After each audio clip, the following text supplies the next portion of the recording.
Hello આવ્યું કીધું ઓળે IT A block visit કર આઈ જશે એ જોઈન મીટિંગ લખી છે આઈડી નાખી દે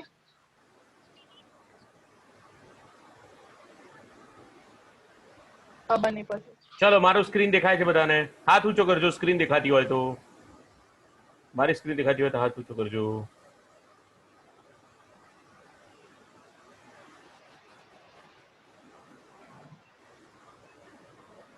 ઓકે ફાઇન. તો આપણે જ્યાંથી અટક્યા હતા ત્યાંથી આ ઝૂમ મીટિંગ જે છે ને 40 મિનિટની જ હોય છે, એટલે 40 મિનિટ હોય ને એટલે બંધ થઈ જાય, એમાં કંઈ ચિંતા નહીં કરવાની. હું પાછો આવી ગયો તમારી સાથે, ડોન્ટ વરી. ઠીક. તો હું જે વાત કરતો હતો તે જે વ્યક્તિઓએ ગાણિતિક પ્રક્રિયાઓને સમજી અને એ ગાણિતિક પ્રક્રિયાઓને કરવા માટે જેમ જેમ સાધનોનો વિકાસ કરતા ગયા તેમ તેમ કોમ્પ્યુટરનો પણ વિકાસ થતો ગયો. વિકાસનો જે ક્રમ છે કોમ્પ્યુટરના વિકાસનો, એને અહીંયા આગળ જરા સમજવા પ્રયત્ન કરીએ. તો મિત્રો અહીંયા આગળ જે વિકાસનો ક્રમ છે તે સૌથી પહેલા શરૂ થાય છે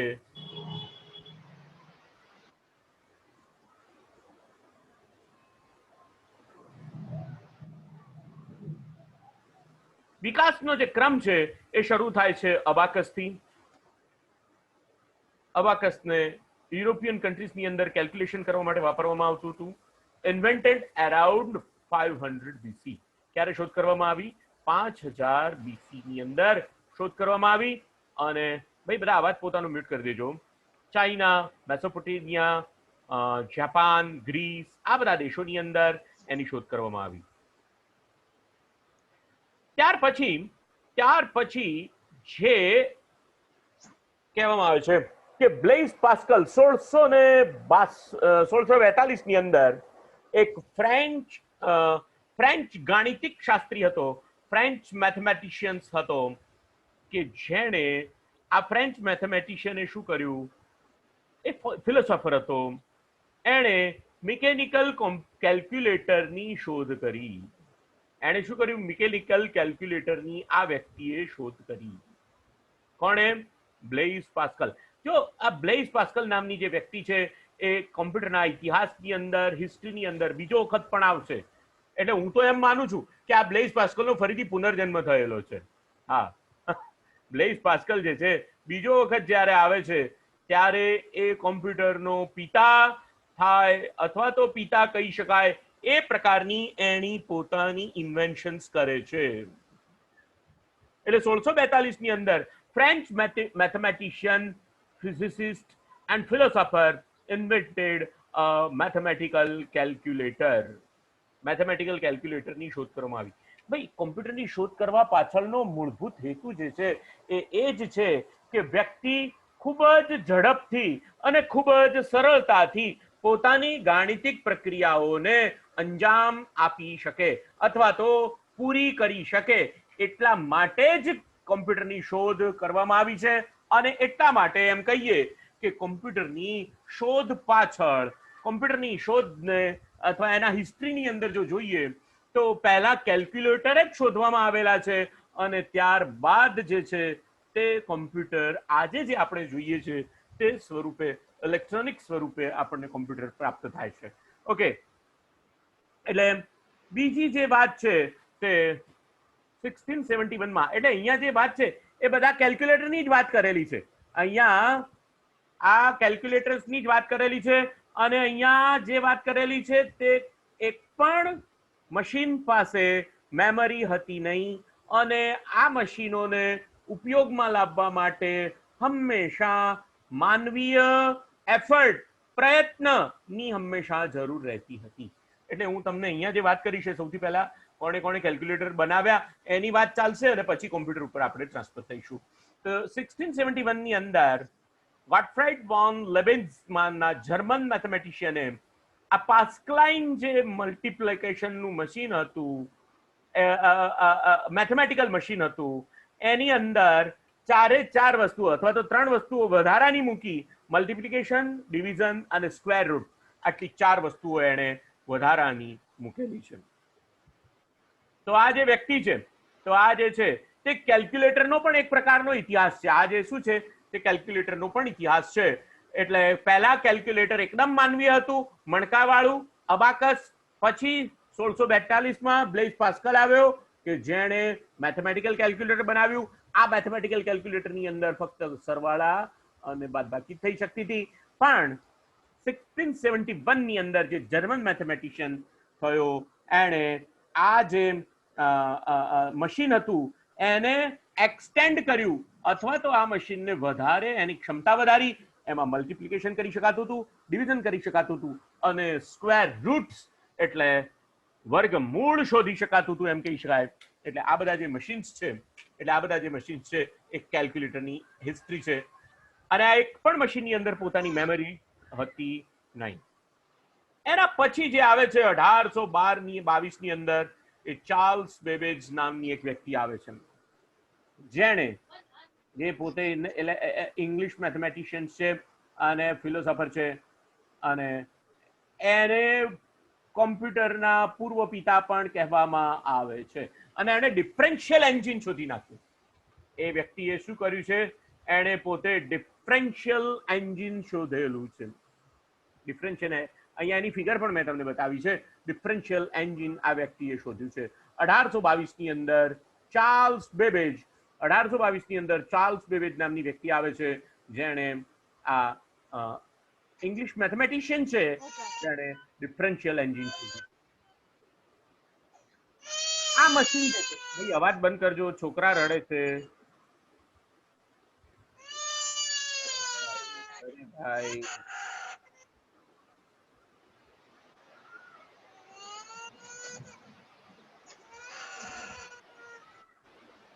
અરે ભાઈ, કોના અવાજો ખુલ્લા છે ભાઈ? મ્યુટ કરો, મ્યુટ કરો.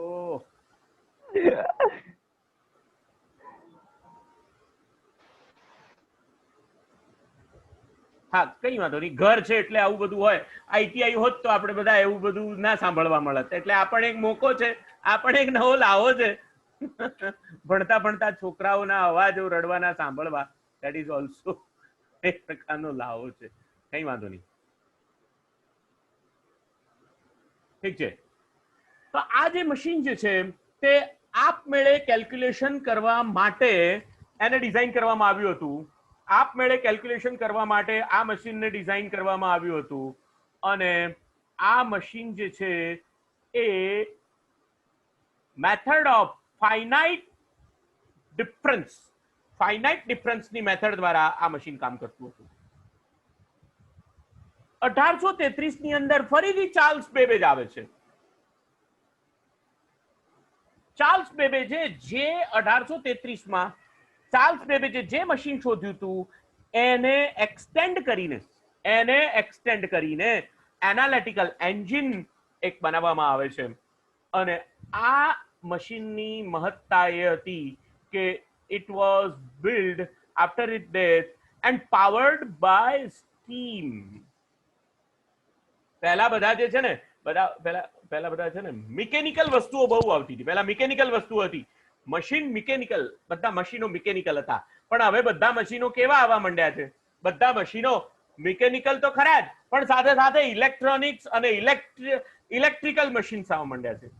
તમને બધાને યાદ હોય ને, તો અમે નાના હતા એ વખતે અમારા ફાધર અમને પેલો શેરડીનો રસ પીવા માટે લઈ જતા.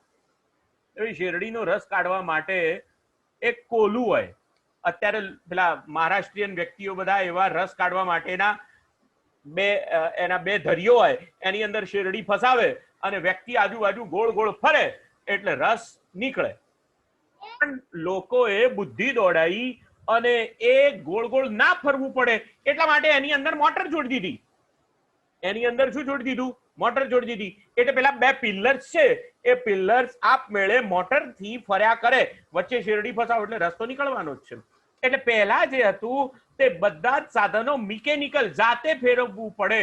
કેલ્ક્યુલેટર, પેલા કેલ્ક્યુલેટર હતા એ બધા પણ મિકેનિકલ કેલ્ક્યુલેટર હતા. જો અહીંયા આગળ તમે આ જે ફિગર્સ છે એ ફિગર્સને જો જરા થોડીક ધ્યાનથી જોવા પ્રયત્ન કરશો મિત્રો, તો આ ફિગર્સની અંદર તમને જોવા મળશે કે આ જે યંત્રો જે છે તે બધા જ યંત્રો એક પ્રકારના મિકેનિઝમથી કામ કરે છે.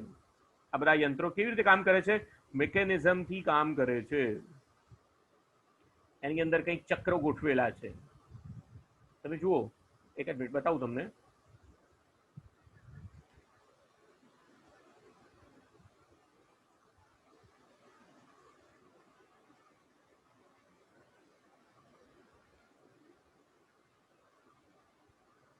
Just a second. મારો અવાજ આવે છે બધાને? કારણ કે મારી સિસ્ટમ થોડી સ્લો પડી ગઈ લાગે છે. હાથ ઊંચો કરજો. અવાજ આવતો હોય તો હાથ ઊંચો કરજો. મારી સિસ્ટમ થોડી સ્લો પડી ગઈ છે. ફાઇન. તો આ બધા જે કંઈ પણ મશીન્સ છે, એ મશીન્સને ચલાવવા માટે મિકેનિકલ એફર્ટની જરૂર પડે છે. કેવા એફર્ટની જરૂર પડે છે? મિકેનિકલ એફર્ટની જરૂર પડે છે. પણ આ જે ઓટોમેટેડ એનાલિટિકલ એન્જિન તૈયાર કરવામાં આવ્યું, એ એનાલિટિકલ એન્જિનની અંદર જે વસ્તુ કામ કરે છે, તે વરાળથી એને પાવર આપવામાં આવ્યો અને વરાળ દ્વારા આ વસ્તુ. કારણ કે એ વખતે વીજળીની શોધ થઈ જ નથી. એ વખતે તમે જુઓ, એ વખતે જે એન્જિન્સ બન્યા ને, એ એન્જિનની અંદર પણ વરાળથી ચાલતા એન્જિન્સ હતા. એટલે પાવર સપ્લાય એટલે કે ઉર્જાના સ્ત્રોત તરીકે એ લોકો સ્ટીમનો ઉપયોગ કરતા હતા. અને આ સમયગાળામાં જે કેલ્ક્યુલેટર બનાવવામાં આવ્યું, એની અંદર પણ આ જ રીતે એ મશીનને ચલાવવા માટે જે ઉર્જાનો સ્ત્રોત તરીકે ઉપયોગ કરવામાં આવ્યો, તે ઉર્જાનો સ્ત્રોત વરાળ જ હતું. એટલા માટે આ જે કેલ્ક્યુલેટર છે, એને ક્યુ મશીન કહેવામાં આવે છે, એને એનાલિટિકલ એન્જિન એમ કહેવામાં આવે છે.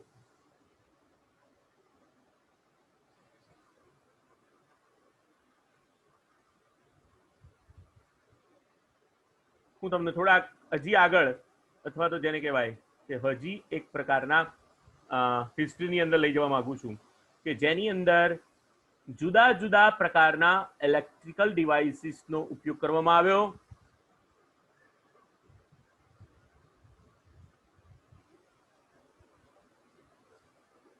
યસ, અહીંયા દરેક વ્યક્તિ પોતાની બુદ્ધિ પ્રમાણે પોતાની જે બુદ્ધિ શક્તિ હોય એના પ્રમાણે વસ્તુઓનું વર્ણન કરે, પણ આપણે એની અંદરથી આપણે જેટલું અગત્યનું હોય એટલું ગ્રહણ કરવું. એટલે અહીંયા આ જે સ્લાઇડ શો હું તમારા સામે મૂકવા જઈ રહ્યો છું, એ ફરી પાછો એક જુદા જ પ્રકારનો સ્લાઇડ શો છે. એની અંદર પણ કોમ્પ્યુટરના હિસ્ટ્રીનું વર્ણન કરવામાં આવેલું છે.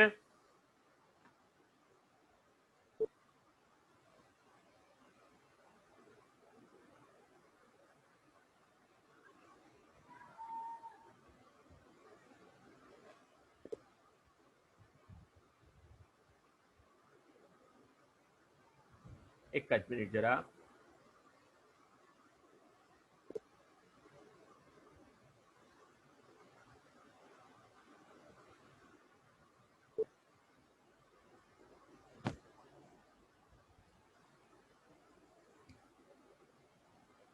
નેટ થોડુંક મારું સ્લો થઈ ગયું છે, એટલા માટે થોડુંક ઇસ્યુ આવે છે. તો અબાકસ અહીંયા એમ કહે છે કે ચોથી સેન્ચુરીની અંદર ફોર્થ સેન્ચુરીની અંદર અબાકસની શોધ કરવામાં આવી. અહીંયા બેબિલોન શબ્દ વાપરવામાં આવે છે, ઈરાકની અંદર છે. ત્યાર પછી બ્લેઝ પાસ્કલે ફ્રેન્ચ મેથેમેટિશિયન એન્ડ ફિલોસોફરે એડિંગ મશીન બનાવ્યું. મેં તમને બતાવ્યું, એની ઓરિજિનલ ફિગર મેં તમને બતાવી. ત્યાર પછી ન્યુમેરિકલ વ્હીલ કેલ્ક્યુલેટર પાસ્કલાઇનની વાત કરી મેં. Pascal's invention utilizing 8 movable dials cogs to add sums of 8 figures. અને આની અંદર પાસ્કલનું machine automated the process of calculation although slow by the modern standards. અત્યારે આપણે જે કહીએ ને હિસ્ટ્રી તો થોડી સ્લો જ હોય, બરોબર છે.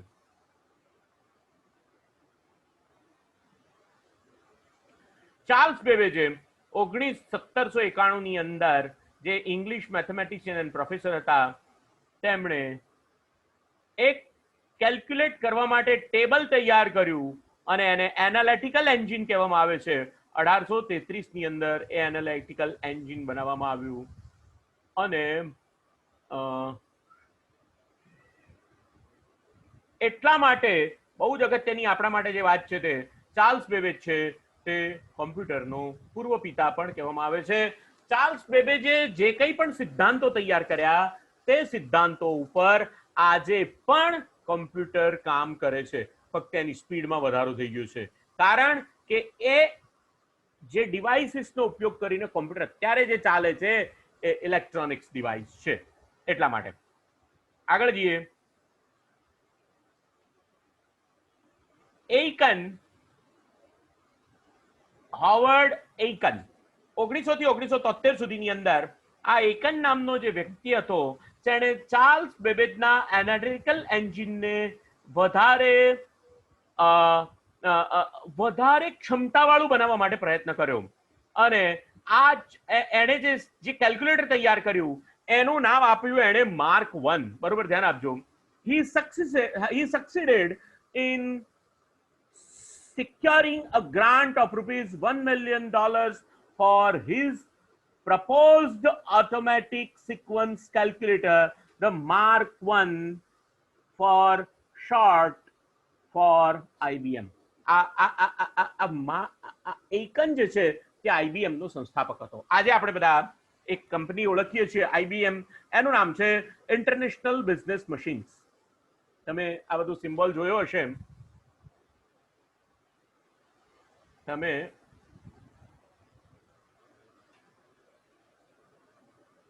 આવો સિમ્બોલ જોયો હશે જે IBM નો સિમ્બોલ છે. તમને બતાવું IBM.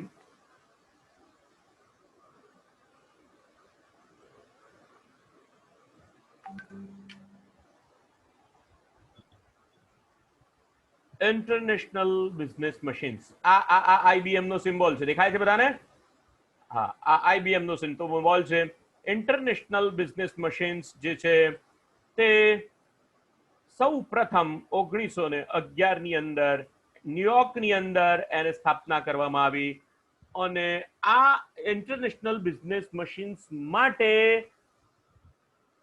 હાવર્ડ એઇકનને માર્ક 1 કોમ્પ્યુટર બનાવ્યું અને એણે ઇન્ટરનેશનલ બિઝનેસ મશીનને આ કોમ્પ્યુટર પ્રોફેશનલ ઉપયોગ માટે વેચવા માટે આપ્યું. 1944માં mark 1 was switched on Aiken's colossal machine, spanned 51 feet in length and 8 feet in height. 500 meters for wiring were required to connect each component. And the Mark I did transfer Charles Babbage's dream into reality, and his success putting IBM's name to the forefront of the fire-going computer industry from 1944 on. Modern computers would forever be associated with the digital intelligence.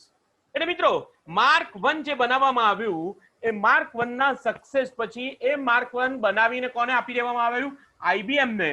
અને આ IBM નામની company, international business machine નામની company જે છે એણે પોતાના કોમ્પ્યુટરને એક એનો વ્યાવસાયિક ઉપયોગ શરૂ કર્યો અને ત્યારથી કોમ્પ્યુટર અને આ જે વ્યાવસાયિકરણ બન્યું, એ જે કોમ્પ્યુટર માર્ક 1 બન્યું એ માર્ક 1 મૂળભૂત રીતે તો ચાર્લ્સ બેબેજના સ્વપ્નને સાકાર કરવા વાળું જ મશીન હતું. સ્વપ્નને સાકાર કરવા વાળું.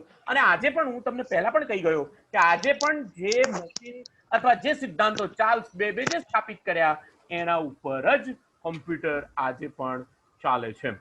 અને ત્યાર પછી 1946 ની અંદર ENIAC આવે છે, electronics numeric integrator and calculator. મિત્રો આ શબ્દો બહુ જેને કહેવાય કે ઇમ્પોર્ટન્ટ છે.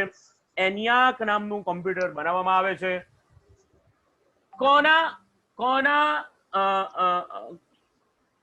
કોના લીડરશિપની અંદર? તો એકર્ટ, લીડરશિપ ઓફ જે ક્રિસ્પર એકર્ટ અને જ્હોન ડબલ્યુ મૌચલે.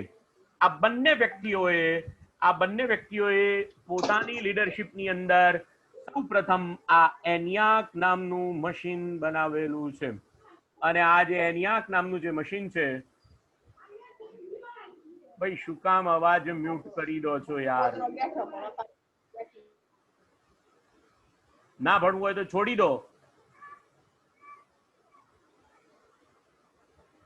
એનિયાક બનાવવામાં આવે છે અને આ જે એનિયાક જે છે તે બે વ્યક્તિઓની લીડરશિપ, પ્રિસ્પર એકર્ટ એન્ડ જ્હોન ડબલ્યુ મોચલે, આ બંને વ્યક્તિઓએ આ એનિયાક બનાવ્યું છે.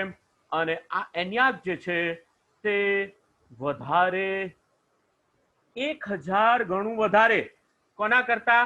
માર્ક 1 કરતા 1000 ગણું વધારે કામ કરી શકતું હતું, અથવા તો એની ગણતરી કરવાની જે સ્પીડ હતી 1000 ગણી વધારે હતી. કોના કરતા? માર્ક 1 કરતા. એની અંદર 1800 થી 19000 વેક્યુમ ટ્યુબ્સ નો ઉપયોગ થયો હતો અને 70000 resistors and 5 million solder joints. This massive instrument required output of a small power station to operate it. એટલે અહીંયા એનિયાક ની અંદર જો એનિયાક જે છે એ શા માટે એક માઇલસ્ટોન છે, એનિયાક શા માટે માઇલસ્ટોન છે એની વાત અહીંયા આગળ છે અગત્યની. એનિયાક જે છે એ માઇલસ્ટોન એટલા માટે છે મિત્રો, હું અહીંયા ફરીથી લખું છું. ENIAC, Electronics Numeric Integrator and Calculator. Electronics Numeric Integrator and Calculator. ENIAC જે છે એ લગભગ 1800 થી 19000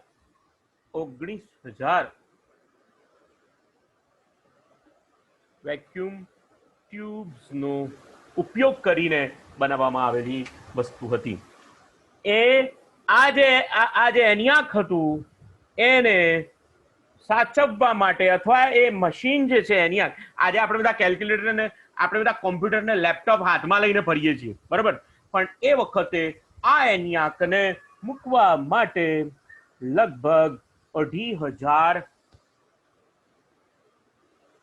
square feet space will be required. 2500 square feet ની જગ્યા એને મૂકવા માટે જરૂર હતી, એને ઉપયોગમાં લેવા માટે, આ કોમ્પ્યુટરને ઉપયોગમાં લેવા માટે લગભગ 200 થી 250 person મેન પાવરનો ઉપયોગ કરવો પડતો હતો. લગભગ 250 માણસો હોય ત્યારે એક કોમ્પ્યુટર વાપરી શકાય એવું આ એનિયાક કોમ્પ્યુટર હતું. અને એની અંદર જે પાવર સપ્લાય કન્ઝમ્પશન જે છે એ અત્યારે તમે 77 kV નું એક આખું સબસ્ટેશન, એટલે એમ કહીએ કે આખા પ્રાંતિજને જેટલો પાવર સપ્લાય એક દિવસ માટે જોઈએ એટલો પાવર સપ્લાય આ કોમ્પ્યુટરને, એક જ કોમ્પ્યુટરને ચલાવવા માટે જોઈએ. એક જ કોમ્પ્યુટરને ચલાવવા માટે જો જ્યારે કંઈ જ નહોતું ત્યારે આ પણ એક સક્સેસફુલ મશીન હતું. માઇલસ્ટોન હતો. શા માટે માઇલસ્ટોન છે? કે કારણ કે એની અંદર સૌથી પહેલી ઇલેક્ટ્રોનિક્સ વસ્તુનો ઉપયોગ કરવામાં આવ્યો હતો. અને કઈ ઇલેક્ટ્રોનિક્સ વસ્તુ? તો એને કહેવામાં આવે છે વેક્યુમ ટ્યુબ્સ. આ વેક્યુમ ટ્યુબ્સને જોડવા માટે એને વેક્યુમ ટ્યુબ, હું એ સાધન તમને બતાવવા માટેનો પ્રયત્ન કરું. ચાલો, I will explain how that device vacuum tube is. તો અહીંયા બતાવું તમને.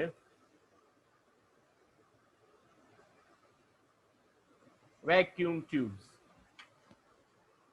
તો જો મિત્રો, આ જે સાધન છે એને વેક્યુમ એટલે અવકાશ, અને એવી ટ્યુબ્સ બનાવવામાં આવતી. આની અંદરથી કંઈક ઇનપુટ આપવામાં આવે, ઇલેક્ટ્રિકલ ઇનપુટ આપવામાં આવે અને એક ઇલેક્ટ્રિકલ આઉટપુટ બહાર કાઢવામાં આવે. અને એટલે માટે તમે જુઓ અહીંયા આગળ જે કંઈ પણ વેક્યુમ ટ્યુબ્સ જે બનાવવામાં આવે છે એ બધી જ વેક્યુમ ટ્યુબ્સને એક ઇનપુટ છે અને 3 આઉટપુટ છે. તો આ 3 આઉટપુટના સોલ્ડરિંગ તરીકે લગભગ એની અંદર 25,000 થી 30,000 તો સોલ્ડરિંગ કરવામાં આવેલા હતા. સોલ્ડરિંગ કરવું પડ્યું હતું. સોલ્ડરિંગ કરવું પડ્યું. સોલ્ડરિંગ એટલે જોડવા માટે વાયર જોડવા માટે, બે વાયરને જોડવા માટે જે પેલું કલાઈનો ઉપયોગ કરીને આપણે ટપકું મૂકીએ છીએ, દેટ ઇઝ અ સોલ્ડરિંગ. બરોબર છે. તો આ વેક્યુમ ટ્યુબ્સનો ઉપયોગ, વેક્યુમ ટ્યુબ એ સૌથી બેઝિક ઇલેક્ટ્રોનિક્સ ડિવાઇસ છે કે જેના દ્વારા ઇલેક્ટ્રિક પાવર સપ્લાયને મેનિપ્યુલેટ કરી શકાય છે. આ વેક્યુમ ટ્યુબ એ શું કરે છે? The vacuum tube, an electron tube, valves or tube, is device that controls electric current flow in a high vacuum between electrodes to which an electronics potential difference has been applied. આ બહુ simple. જો તમને અંગ્રેજીમાં ખબર ના પડે ને, હું તમને શીખવાડું, એક નવી ટેકનિક શીખવાડું તમને બધાને. અંગ્રેજીમાં ખબર ના પડે, કોઈ પણ વેબસાઇટની અંદર કંઈ પણ લખ્યું છે તમને નથી ખબર પડતી, મને તો ખબર પડી ગઈ, હા, પણ તમને તમને ન સમજણ પડે તો ફરી પાછું ગૂગલાધ્યયન કેવી રીતે કરવાનું એ શીખવાડું છું. ગૂગલમાં જવાનું. બધાને અવાજ સંભળાય છે ને મારો? હાથ ઊંચો કરજો. કંઈ વચ્ચે અટકી પડ્યું હોય તો હાથ ઊંચો કરજો. હા, ગૂગલમાં જવાનું અને ગૂગલની અંદર શું લખવાનું? GOOGLE, Google translation English two Gujarati. Google translation English two Gujarati. અને અહીંયા આગળ જે શબ્દો ખબર ના પડતી હોય એને કોપી કરી લેવાના અને પેલા ટ્રાન્સલેશનમાં જઈને મૂકી દેવાના, એટલે તરત જ અહીંયા ગુજરાતી તમને મળી જશે. ગુજરાતીમાં તમને સમજ ના, સોરી, અંગ્રેજીમાં સમજ ના પડતી હોય તો એનું ગુજરાતી ટ્રાન્સલેશન આવી રીતે કરી શકાય. વેક્યુમ ટ્યુબ એ ઇલેક્ટ્રોન ટ્યુબ અથવા વાલ્વ અથવા ટ્યુબ અથવા એવું ઉપકરણ છે કે જે ઇલેક્ટ્રોડ વચ્ચે વેક્યુમમાં ઇલેક્ટ્રિક પ્રવાહને નિયંત્રિત કરી શકે છે. નિયંત્રિત કરી શકે છે. અને જેના દ્વારા જે ઇલેક્ટ્રિકલ ફ્લો જે છે, કરંટનો ફ્લો, એની અંદર જે ચેન્જીસ આવે તે ચેન્જીસને માપીને એના દ્વારા કોઈક રિઝલ્ટ ઉપર પહોંચી શકાતું હતું. એટલે આ જે વેક્યુમ ટ્યુબ જે છે એ સૌથી પહેલું આવું ડિવાઇસ છે. આ વેક્યુમ ટ્યુબની ઇમેજીસ તમારી સામે મેં બતાવવા પ્રયત્ન કર્યો છે. દેખાય છે બધાને વેક્યુમ ટ્યુબની ઇમેજીસ? આવી વેક્યુમ ટ્યુબ હોય. હાથ ઊંચો કરજો દેખાતું હોય તો. યાર, મને તમારા બધાનું કંઈક સમર્થન મળવું જોઈએ તો મને એમ લાગે, નહીતર મને એમ લાગે કે હું સત્યનારાયણની કથા કરું છું અને તમે બધા સાંભળો છો. કઈ વાંધો નહીં. તો આ વેક્યુમ ટ્યુબ છે. ચલો, વેક્યુમ ટ્યુબ પછી એક બીજું જે સાધન જે આવે છે, વેક્યુમ ટ્યુબ પછી જે બીજું જે સાધન આવે છે, અચ્છા જો અહીંયા આગળ આ એક એનિયાકનો ફોટો પાડેલો છે. અહીંયા એનિયાકનો એક ફિગર તમને અહીંયા દર્શાવવાનો પ્રયત્ન કર્યો છે. હવે તમે જુઓ, આ આવડું મોટું કમ્પ્યુટર છે, એની અંદર બધા વાયર ભરાઈ અને તમારે કરવાનું હોય તો થાકી જાઓ. બરોબર છે? અચ્છા, એનિયાકની જે સફળતા છે એને આ રીતે દર્શાવવામાં આવે છે. It could nuclear physics calculation. બરોબર, સમજો. એનિયાક શું કરી શકતું હતું? એ ન્યુક્લિયર ફિઝિક્સની ગણતરીઓ કરી શકતું હતું. કેટલા સમયમાં? 2 કલાકમાં, લગભગ 2 કલાકમાં. which it would have take 100 engineers a year to do by hand. બહુ અગત્યની વસ્તુ એને અહીંયા કીધી છે. કોઈ એક વ્યક્તિ અથવા કોઈક 100 એન્જિનિયર્સ ન્યુક્લિયર ફિઝિક્સના કેલ્ક્યુલેશન આખા વર્ષમાં કરે એટલી ગણતરીઓ આ એનિયાક 2 કલાકમાં પૂરી કરી શકતું હતું. એટલે મિત્રો, જ્યારે ઉપગ્રહ છોડવાની વાત આવે અથવા ઉપગ્રહની માટે ન્યુક્લિયર ફિઝિક્સની વાત આવે ત્યારે ખૂબ જ અઘરી ગણતરીઓ 100 વ્યક્તિઓ 1 વર્ષમાં કરી શકે એટલી ગણતરી આ કરી શકતું હતું. and a system's program could be changed by reviewing a panel. અને આની અંદર સૌથી એટલે આ સૌથી અગત્યની વાત છે મિત્રો, આ સૌથી અગત્યની વાત છે. શું વાત છે અગત્યની? કે આ ENIAC જે છે તે પ્રોગ્રામેબલ હતું. PROGRAMMABLE પ્રોગ્રામેબલ કોમ્પ્યુટર હતું. સૌ પ્રથમ વિશ્વનું પ્રોગ્રામેબલ કોમ્પ્યુટર ENIAC છે. પ્રોગ્રામેબલ. અને આ ENIAC ની અંદર થોડા થોડા ચેન્જીસ કરવામાં આવે પછી યુનિવેક બને છે, પછી એડસેક બને છે, એડવેક બને છે, પછી એડસેક બને છે, એડસેક બને છે. આ બધા કોમ્પ્યુટર બને છે ધીમે ધીમે પાછળથી આ બધા કોમ્પ્યુટર બને છે. પણ એની અંદર મૂળભૂત તો જે છે તે વેક્યુમ ટ્યુબ્સનો ઉપયોગ કરવામાં આવે છે. વેક્યુમ ટ્યુબના અને પછી એના પછીની જનરેશન જે આવે છે અથવા એના પછીનો જે સમયગાળો છે એની અંદર ટ્રાન્ઝિસ્ટરનો ઉપયોગ આવે છે.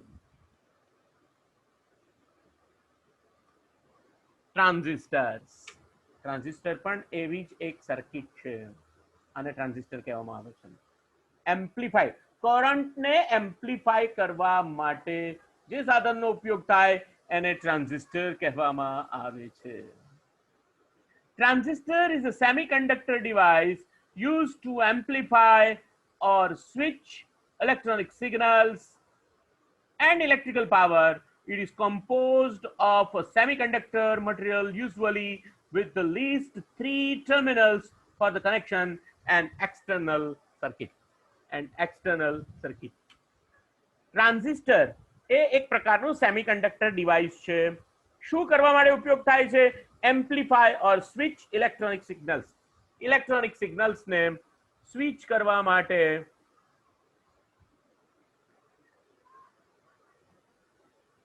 ઇલેક્ટ્રોનિક સંકેતને ઇલેક્ટ્રોનિક સિગ્નલ્સને સ્વિચ મોડમાં ફેરવવા માટે અને એના દ્વારા કોઈક સાધનને સર્કિટને જોડવા માટે આ સાધનો ટ્રાન્ઝિસ્ટરનો ઉપયોગ થાય છે. આ ઇલેક્ટ્રોનિક્સ ડિવાઇસ છે. ઇલેક્ટ્રોનિક્સની અંદર આ એક મહત્વનું જેને કહેવાય કે માઇલસ્ટોન જેને કહેવાય કે ઇલેક્ટ્રોનિક્સના ક્ષેત્રની અંદર માઇલસ્ટોન બને છે.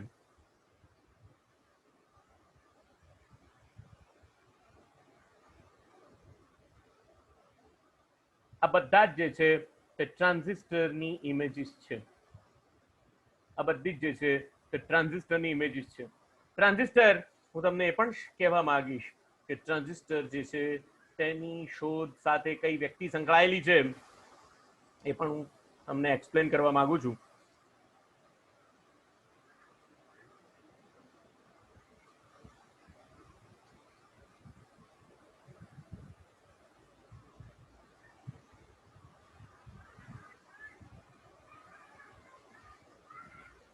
Julius Edgar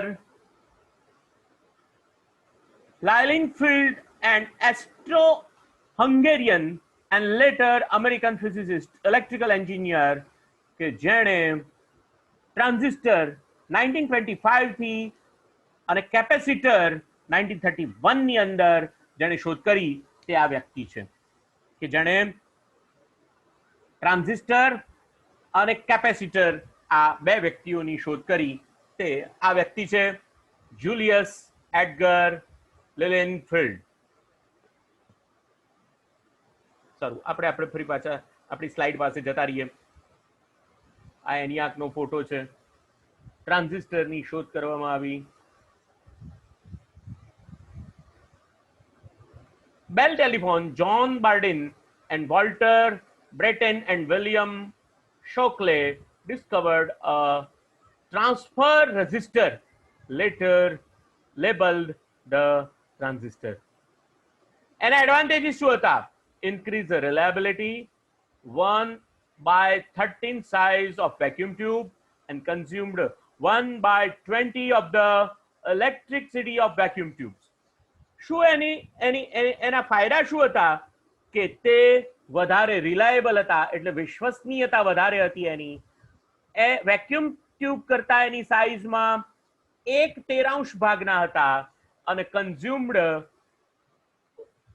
1/20 electricity of vacuum tube કરતા 20 ગણી ઓછી વીજળી વાપરતા હતા. 20 ગણી ઓછી વીજળી વાપરતા હતા આ ટ્રાન્ઝિસ્ટર હતા. આ ટ્રાન્ઝિસ્ટર જે છે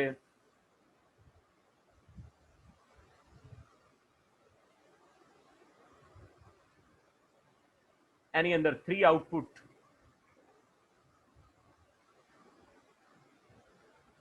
This tiny device had a huge impact and extensive implication for the modern computers. આ જે ખૂબ જ નાનું સાધન છે તેના દ્વારા કોમ્પ્યુટરના ક્ષેત્રની અંદર ખૂબ જ મોટો પ્રભાવ પડ્યો અને ખૂબ જ મોટો પ્રભાવ પડ્યો અને transistor once created the Nobel Prize, Peace Prize for their invention. આ જે ટ્રાન્ઝિસ્ટરના શોધક છે એને નોબેલ પ્રાઇઝ આપવામાં આવેલું છે.